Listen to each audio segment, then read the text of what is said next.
Hola amigos, Catalonia, Joe here from Spain Speaks with a weekly review video with Johnny. We'll check out some of the things that have caught Johnny's attention this week, so let's go to the video. All right, Johnny, how are you this week? Yeah, not bad, Stu. A busy week, but doing well. How about yourself? Everything going well? Yeah, all's going well. All's going well. Temperatures heating up? They are indeed. The apartment is getting warmer and warmer in the evenings. Yeah. Be Yeah, careful and with I've got be careful with the air conditioning because the we're on that new tariff system now, so it depends when you turn it on. yeah. Well, actually, I don't have a traditional air conditioning now. I have these. It's like tubes that run through the floor with cold water. Okay. Yeah, they they haven't been so effective so far. So I'm really hoping that I do figure out how to get the most out of them within the next month or so before it really starts to heat up. Yeah, well, in the middle of summer, you're going to need freezing cold water running through the floor to keep it cool. That's it. Oh, definitely. Yeah, That's yeah. it. So, Yeah. what's on the agenda today, Johnny? Yeah, well, we've got a bit of a good news episode this week, haven't we? Because there's some data came out about the unemployment situation in Spain, which shows an improvement in the situation. So currently, there are actually more afiliados, so people signed up to Social Security, than there was just before the start of the pandemic. And there's a couple of factors contributing to that. So March, April, and May this year, generally those months are good for employment, but this year they've seen quite a lot of people signed off unemployment and in work. There's about 500,000 people waiting to come back from ERTE, so furlough. And it said that this is one of the biggest decreases in unemployment since 2018. Yeah, So, well, yeah. I think I read the other day that it was because of the economy opening up again, of course, around the country. People going back to work as a lot of the sectors that were closed in virtually all of the autonomous communities except for Madrid, because remember that in Madrid we haven't had a problem getting a haircut or going to a bar or a restaurant, but around the country that has been difficult, or at least it was in those early months of the year. And when that when that state of emergency, I should say, ended, of course, a lot more people getting back into employment and probably getting hired. Yeah, and when you look at the data by region, what you said about Madrid is somewhat reflected. So Madrid, Catalonia, and the Basque Country have actually seen increases in unemployment compared to regions like Galicia, like Castilla-La Mancha, that have seen decreases. And my theory is perhaps that it's somewhat related to some of these bigger layoffs that we've seen around the country that have been in the news recently. Yeah, they've Because been in Madrid. That's right. Yeah. exactly, yeah, a lot of big companies based in Madrid, a lot of companies, yeah, that we've seen in the news, yeah, cutting back on their staff recently. Yeah, well, the big one that we saw was that bank merger between Caixa Bank and Bankia Bank, and of course Exactly, that led to a lot of layoffs in Madrid, Catalonia, probably other places around the country as well. And I think there was another company that we mentioned as well. I can't remember what it was, which one it was, yeah. Johnny. BBVA, Which one? BBVA probably. So there was BBVA, and we BBVA, mentioned a another couple of, bank, yeah. But there was another one that yeah, wasn't a bank that we spoke about. Adolfo Dominguez, Oh, maybe I that's think the it one. was. Yeah, Yeah, Adolfo. Yeah, yeah. but that wasn't that. I mean, I don't think there were many people involved there, were there? Yeah, no, it wasn't the same scale as CaixaBank or BBVA That's it. layoffs. That's No, it. not at That's all. it. And Yeah. when you talk about those other regions, Castilla-La Mancha, Castilla-Leon, for example, those are the places that had serious lockdowns, I think. Yeah, I think Galicia as well, because Galicia tops the table, and I think they also had quite a strict lockdown, or they had Oh, several cases of, well, I saw several pieces of news relating yeah, to Galicia yeah, and different lockdowns and restrictions. Yeah, yeah. So the news is getting better, but I think we have to put it into perspective that we're still talking 15% unemployment or maybe more. I think, right? So, yeah, about um, 13. Yeah, 13 is it? I think so. Yeah, I had a look at the last this week or the week before, and it was about, I saw about 13 on Google, but yeah, I can't Yeah. remember if that was today or if it was a couple of years ago. But Oh, yeah. okay. And that could also be because the summer's starting as well, and hotels are probably opening around the country, bringing more people into work, and that could also be one of the factors. But remember that I think I read earlier this week that the OECD said that Spain's going to be one of the countries that takes the longest to recover, I think, of the OECD countries. So we have to put it into perspective, let's say. Yeah, exactly. And I mean, when you compare to other countries in Europe, yes, countries like the UK, maybe countries like France seem to be recovering a bit quicker than Spain at the moment. Yeah, and you only have to go outside at 10 o'clock in the morning to realise that there's a lot of people that are not working. I mean, I see so many people doing exercise at that time of the day, and I mean, I've been working at home working from home for a while now. So I used to go out at 10 o'clock in the morning a few years ago, and you wouldn't see anybody. But now there's all of a sudden scores of people walking up and down doing exercise that look, of employment age. Yeah, I mean, it could be in part to that, but then again, you have to remember a lot of companies are now allowing flexible working. A lot of people are working from home, so that could also be a factor. 10 o'clock in the morning, Johnny. I mean, you have to be flexible to be able to go for a walk then, though, if you're working for a company, right? I can understand it at 6 o'clock, but 10 o'clock? Yeah, I mean, I get the impression that a lot of bigger corporations do allow a certain degree of flexibility within the working day for employees to do what they need to do within their home lives. As long as their work gets done, then could be. Yeah, but yeah, a fair point that you make, nevertheless. Mm-hmm. Cool. I mean, there are still lots of people in furlough schemes. I mean, again, we have to mention that we're still talking. I mean, I don't know the exact figures, but a lot of companies haven't got back to full staff yet. Yeah, that's also true. Yeah. So people enjoying the spring. People, yeah. Yeah. Enjoying the spring, going for a walk at 10 o'clock in the morning. Yeah, which why wouldn't you when the weather is so good? That's right. Absolutely, best time of the year. Exactly. Anything else, Johnny, on that one? No more. Let me just check.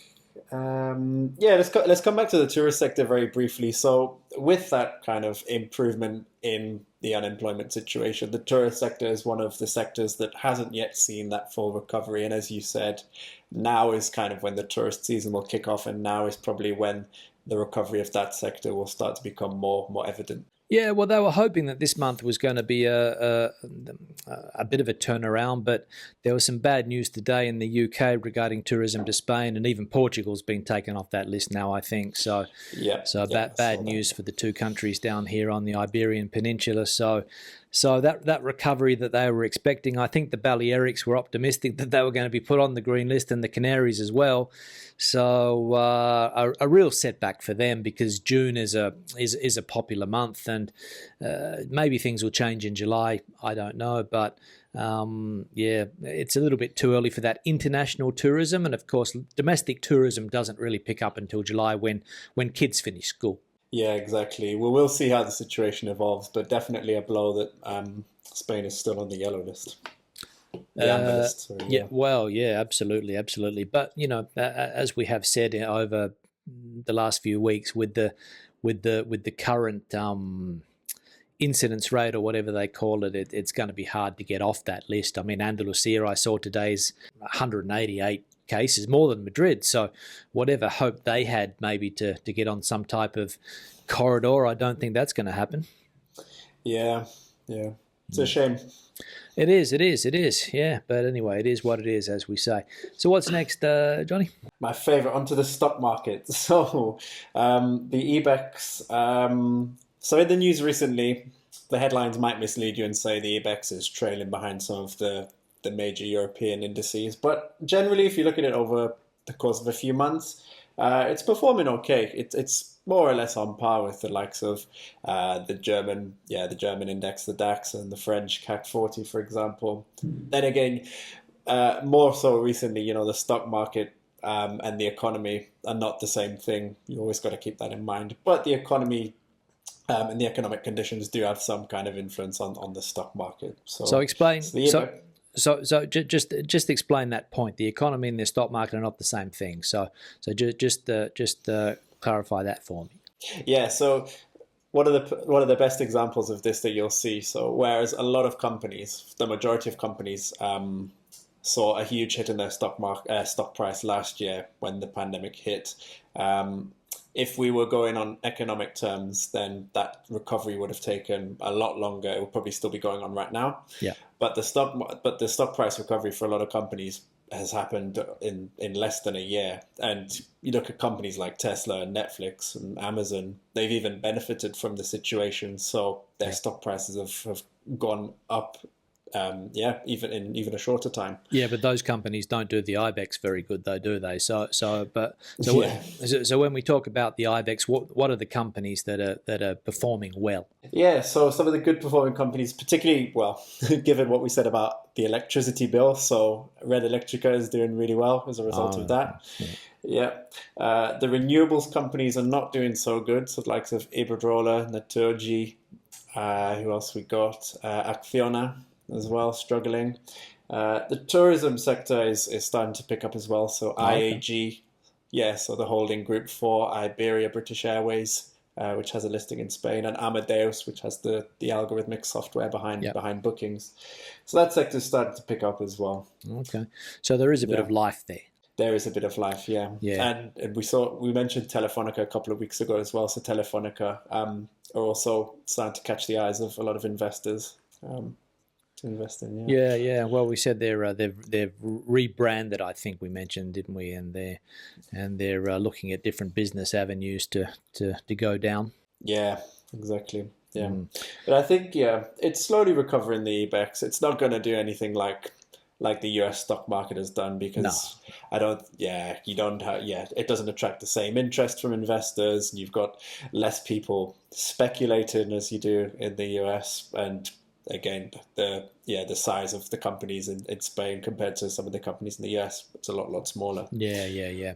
And as we have mentioned in previous videos, the IBEX took a real hit back in 2008, and a lot of companies haven't recovered to those pre-2008 levels. I mean, don't quote me on that, but I'm fairly sure that some of the banks have never recovered into those levels. Construction companies as well. Yeah, no, I think you're right. Definitely, Santander has trended downwards over the long term. Especially even when we're talking about market cap as well, you know. Yeah, absolutely. Yeah, I've got a video on my channel where I talk about the IBEX, and if you look over the long term, then the recovery since 2008 is it's not that great. Yeah. I know a few people that bought shares in Telefonica before that 2008 crash, and they were up until recently still complaining about the performance of that company. But hopefully it's going to bounce back, and some of that money that was lost, is recovered. Yeah, well, I mean, as we discussed, they're going into the digital space, they're going into the Internet of Things, and that could be a real value generator for them over the long term. Yeah. So that would really help the company. Yeah. Well, they always say that the stock market is a long term thing. You never, you're not supposed to think short term. But I invested when was it? Back in the 2000s, when I had a little bit of extra cash, I decided to take one of these private pension plans that they were pushing back then. And I invested part of it in the IBEX 35, I think, because it was going well at the time. The banks were growing every year, and other companies were doing quite well. And to give you an idea, Johnny, let's say, I'll just talk hypothetically, that if I had 10,000 euros invested in the year 2005 or 2006 in that market, it went up to around 15,000 in 2008, and now currently it's only sitting at about 11,500. So we're talking, coming up to 15, 16 years of really poor performance as a whole. Yeah, when you think strategy, that's why you got to stay consistent at it through the ups and the highs and the lows, and that's the best chance of giving yourself a return. Yeah. That's not my case, obviously. I just put it there in a fund and let it sit. But some of the things that killed the IBEX 35 were banks that no longer exist. So there was a bank a couple of years ago called Popular Bank. I don't know if you remember Popular Bank, but absorbed by Santander. Well, they bought it for €1, but Banco Popular was smashed on the stock market. No, the value and that brought the whole thing down, and then the company just disappears and gets sold to another bank for €1. But everybody's lost money. Do you know what I mean? Exactly. Yeah. It's good that you know what's in your pension plan, by the way, because a lot of people will put money in their pension plans and they won't exactly know what assets are in it. Yeah, well, I put some more money in a different pension plan, one that was on those American stock markets, and that one's done fairly well comparably. Yeah, absolutely, yeah. Yeah, because you can invest in, well, a lot of the major pension plans, I would suspect as well in Spain, Yeah. is the cases around the world. But yeah, a lot of the major pension plans are globally diversified with a large part made up by the US. That's it, yeah. The US market, yeah. So the fantastic retirement that I was thinking of back in 2005 probably won't eventuate, but I'll be working until I'm 82, I plan, yeah. If I get there. Keep investing, Stu. You never know. Well, I'll have to come to you for more advice, I think, on that. That's it. I started watching a new series last night on Netflix about, I don't know whether you've seen it, about like a type of cryptocurrency. Have you seen it? What's it called? I can't remember what it's called, but it's about this girl who has a cryptocurrency idea, and she tries to sell it to the bank, and one of the guys in the bank decides to put his father's illegal drug money into the software application, and it turns into the Cuban mafia, and all of these people start to get involved. But it's actually interesting to see how that cryptocurrency is that crypto world is getting a lot of publicity.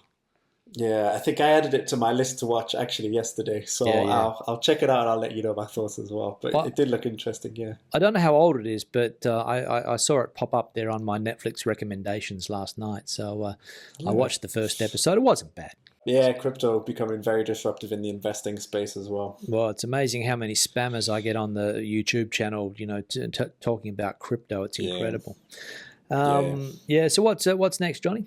So next, we've got something a bit different, Stu. So I sent you an article. Maybe we could share some of the pictures as we go through. So the 15 best places to go by campervan in Spain. So this is an article from Expansión. Which is a financial newspaper. It is. But yeah, something a bit different here. It's kind of it's a picture slideshow. So maybe talk about some of the different places. I can't say I've been to all of these specific places, but in certain regions, I have been there. So, are you a camper van guy? Not a camper van guy. I've done a couple of road trips with friends, but I've not been in a camper van yet. Okay, all right, good, yeah. I saw the first one. The first one was somewhere in the Campo de Gibraltar. What was so special about that place? What do they say? It's a place that looks like it's attracted a lot of tourism, particularly from France and Germany. And you've got a really nice view, obviously, over Gibraltar. And yeah, along the coast. So a really nice place to be. Yep. I've been to Gibraltar, but yeah, I've been across the border as well, but I'm not in this particular part of. Okay. Good. What's number 2? Number 2 is Las Negras in Almeria. I've said it in a couple of videos. I think it's a very underrated region for tourism. Very nice place. So this is a nice little small village. Lots of little nice scenery, nice architecture. I think you're near the sea as well. Yeah, it's a nice little village. Just next to the cliffs and the sea. Which is nice. I can see a coastal area there. So it looks nice. Yes, Las Negras. Okay, next one. Yeah, La Playa de Bologna in Cádiz. Okay, yes, Cádiz, Playa de Bologna. Mm-hmm. Yeah, so Calif, a really nice region. Been to the main beach in Calif, where you've got the view out over the city and over the bridge. But this is a very rural destination. It looks absolutely stunning, actually. I think this is not actually near Cádiz city. I think it's heading towards Gibraltar actually, and I think I don't know how far it would be from Cádiz city, but it's along the coast. They're heading towards Malaga. But it's one of these big, long, white sand beaches, or the photo looks a bit yellow, but it's a white sand beach. Yeah. Yeah, and I've been to one of those beaches in Murcia, and it was very nice. So I can imagine, really nice time there as well. Yeah. All right. Next one we've got here is Betta Almeria. So two places from Almeria. Yeah, I told you, Stu, underrated. Yeah, well, there we go. I feel like, I may have even been to this place. It does look familiar. Rings a bell. Okay. Yeah, though my knowledge of Almeria, it's not, nothing special, but it does look like a really nice beach, and the beaches in Almeria are really, really good. So this is in camper van. I'm looking here at like a fairly urban scenario there. So I don't know where It you does, would yeah. park I don't know where you would park the camper van if you went there, but this is what they're recommending. Yeah, one can only assume they'd be parking somewhere nearby. That's right. Next one, let's have a look here. So Yeah. we've got Yes. Huelva. So we've only been in Andalusia so far. Yeah, Punta Umbria. Yeah. This looks like a really nice little. So yeah, you got a lot of Little fishing boats village. there. That's it. Yeah. Yeah, it looks very nice, and tranquil. Next one, we've got Catalonia now, Girona. Okay. Yes, Girona. Not been to Girona yet. Really would like to go.